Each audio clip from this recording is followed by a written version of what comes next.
My name is Jo Abuda. I call myself Miss Jo Abuda for branding purposes. I am a dancer, choreographer, writer, graphic artist, composer. I'm the creative and managing director of Adlib Dance Crew. Presently, I am the head choreographer of GMA7's Party Pilipinas. What is not dance? It's everything in this world is about dance. For me personally, hindi ko kaya i-separate yung everyday, hindi ko kaya i-separate yung dancing with my everyday life. Kasi dancing is my life. And I see the world through the eyes of dance. So, when people ask me what is dance, what is not dance, because everything in this world is dance, about dancing. Siguro more than 10 years na. Pero yun yung 10 years ng formal dance training ko sa school. Pagdating ko ng college, yun yung pinaka-start. Pero bata pa lang ako, nagda-dance na ako. Fiesta, intermission, ganun. So, parang buong buhay na ako sumasayaw. Why do I dance? It's addicting. It's more than a hobby eh.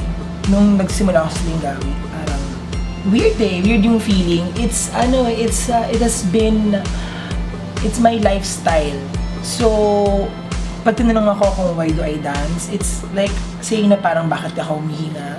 Parang hindi ko siya kayang, as I've said kanina, hindi ko na siya kayang i-separate sa pang-araw-araw ko na buhay. Parang yun yung ako. That's what I do. That's how I live. Ito yung more than dun sa siya yung sumusuporta sa akin at sa family ko. Gas-gas na siguro yan na it's for expression, ganyan.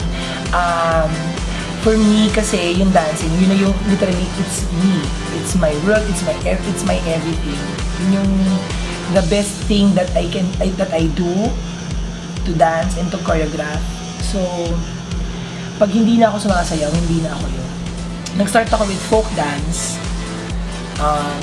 My first formal training was in ballet, sa ballet, classical ballet, and then jazz, yung naging pinaka-foundation ng dance style ko. And then I did gymnastics and cheering in college. When I graduated, pagpasok ko sa professional world ng dancing, doon ako mas na-expose sa hip-hop. So, na-expose ako sa underground community.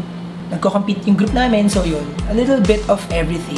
I'm a type of dancer kasi na I also do tap, and ballroom, Latin, contemporary.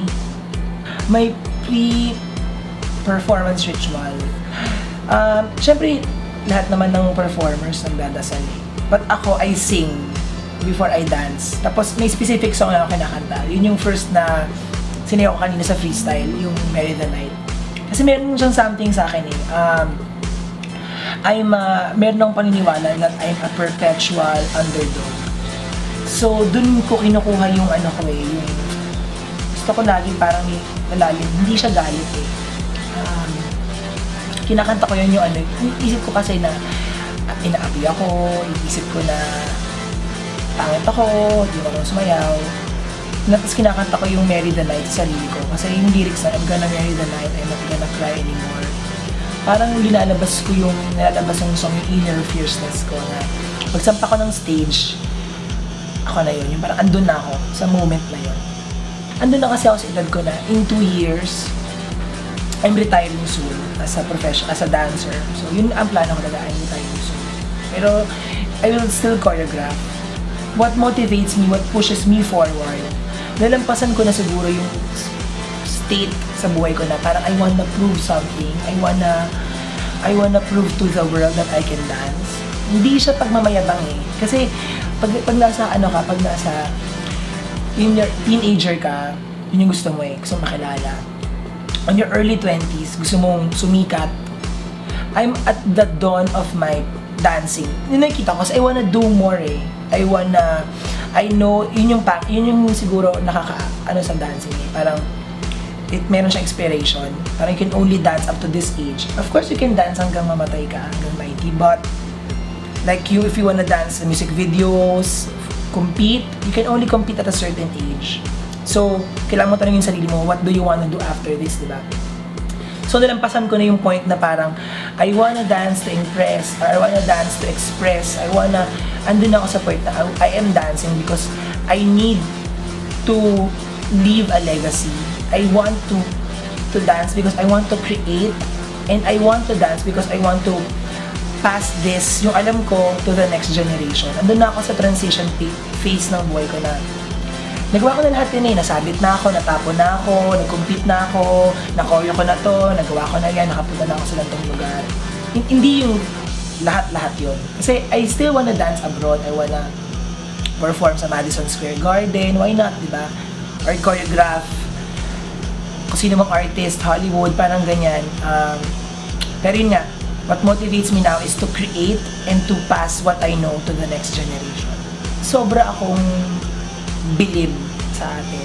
Kasi parang nasa katawan kasi natin yung nasa katawan natin yung mas grounded yung galaw ng mga, kasi physically, mas maliit tayo, mas maikli, diba? Parang mas iba yung swag natin, iba yung execution natin, iba yung puso ng Pinay pag sumayaw. Nagkaroon kasi ng Japanese wave, nabutan ko yun, and Korean wave. Ako feeling ko, in the next 3 to 5 years, magkakaroon ng Filipino wave. So yun feeling ko. We need this. We need this avenue for dancers, local dancers sa Philippines, where we can all exchange our thoughts. Happy ako that merong gantong effort to unite the community. Kasi, to be honest, naabutan ko yung phase sa dancing community na it's very divided. Grupo-grupo. Iba yung grupo nyo, iba yung grupo namin. Tapos, kakaaway tayo. So, ngayon na pag-angat abutan ko kasi yung pag-angat ng All Stars, na-witness ko yun, na bago na lang shape ng dancing community eh. Hello, this is Miss Jo Abuda of Adlib Dance Crew, and you're watching Dance Philippines, home of Filipino dancers. Pag tinanong ako kung why do I dance, it's like saying na parang bakit ka humihina.